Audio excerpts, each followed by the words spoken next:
So Costas 2.0 and I were talking today about leadership. And he said something that really I thought was pretty remarkable. Leadership is a lifestyle. It's not a choice, not a position or a title. It's not managing people. It's not managing projects.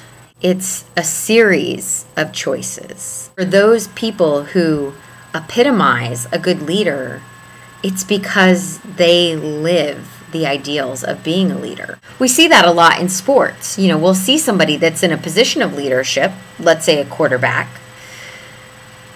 and they're just not a leader. I think a good example from a fan perspective of that is LeBron James up to this point.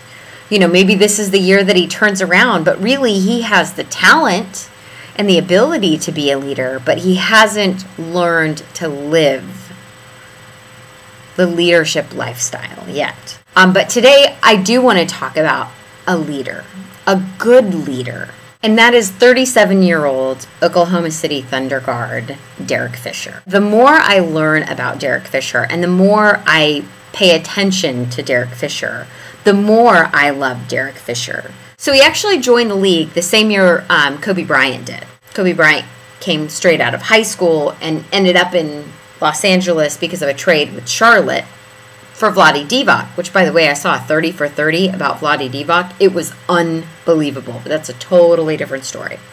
That year, Derek Fisher was drafted by the Los Angeles Lakers.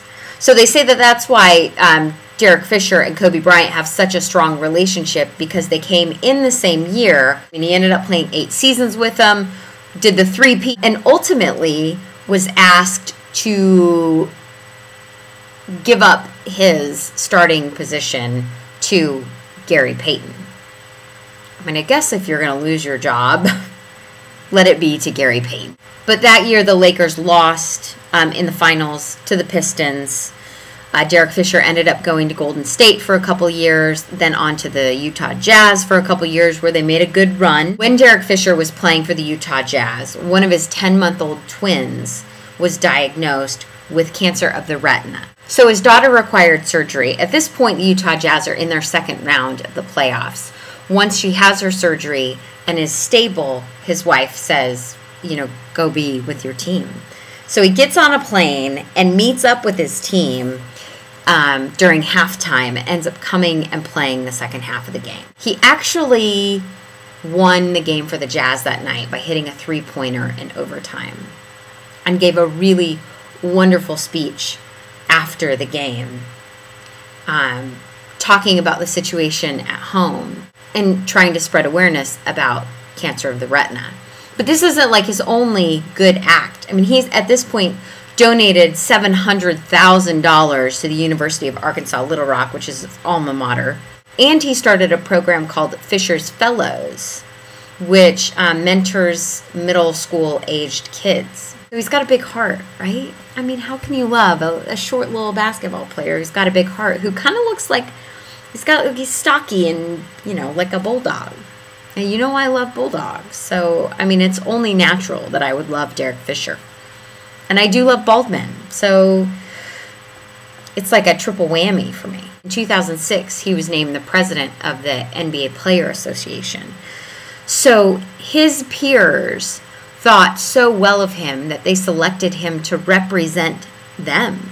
As a nice bow to the story, he actually, obviously, as many basketball fans will know, goes back to Los Angeles to play for the Lakers, back with his buddy Kobe, starts all 82 games of that season, and they end up going to the playoffs. And here he is, again, on a team that can really grow and learn and benefit from his poise, from his drive, from his compassion.